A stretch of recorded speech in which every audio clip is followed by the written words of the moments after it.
House Chairperson, honorable members, Speaker of the National Assembly, President, Deputy President. Mr. President, it is a great honor to have the opportunity to respond to your address opening the 7th Parliament.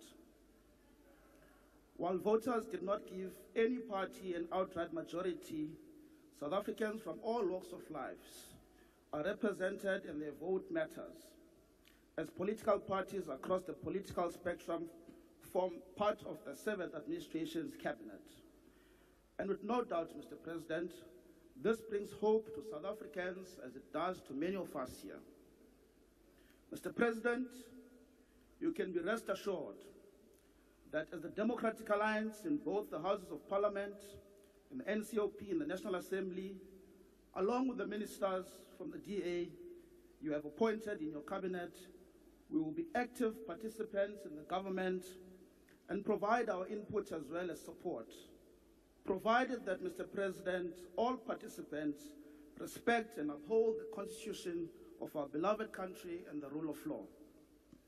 In recent times, Mr. President, we have seen elements of questionable actors that have threatened the integrity and the Constitution of the rule of law. We have seen rogue elements masquerading as political parties, actively campaigning against the Constitution, seeking to replace it with anarchy, chaos, and confusion, while the looting efforts in our country intensify. Mr. President, our people are desperate for a stable and working government, a government that creates a conducive environment for investment and job creation. Our people are desperate for jobs, to feed their families, to build homes, to live in peace, free from criminals and construction mafias who have terrorized communities and interfered with the progress of much-needed development in our country. And that is why we welcome, Mr. President, your intervention and your commitment yesterday to deal decisively with the construction mafias, which are a huge problem in our country.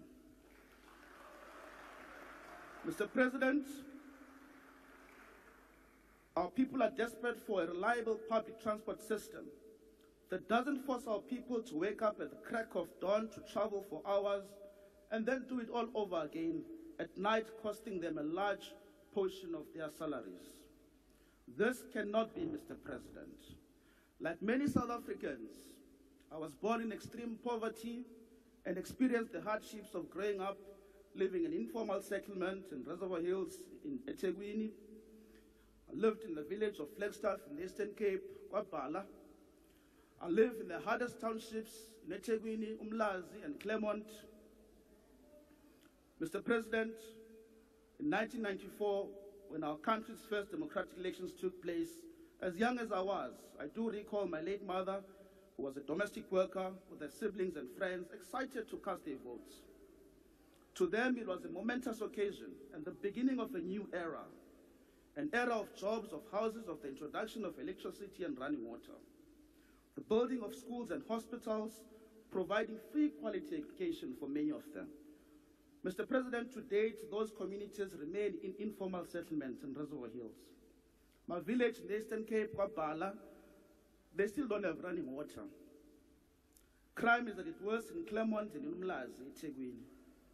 Mr. President, as the government of national unity, we must change that. We must do things differently. We must bring hope to all our people.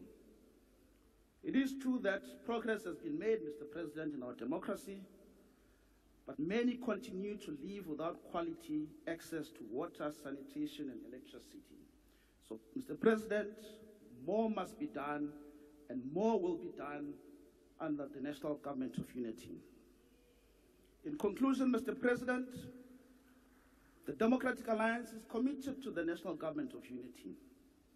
Ministers from the DA will work diligently in their respective departments. You would have seen, Mr. President, as you did highlight yesterday, that there was some excitement. Indeed, there is excitement.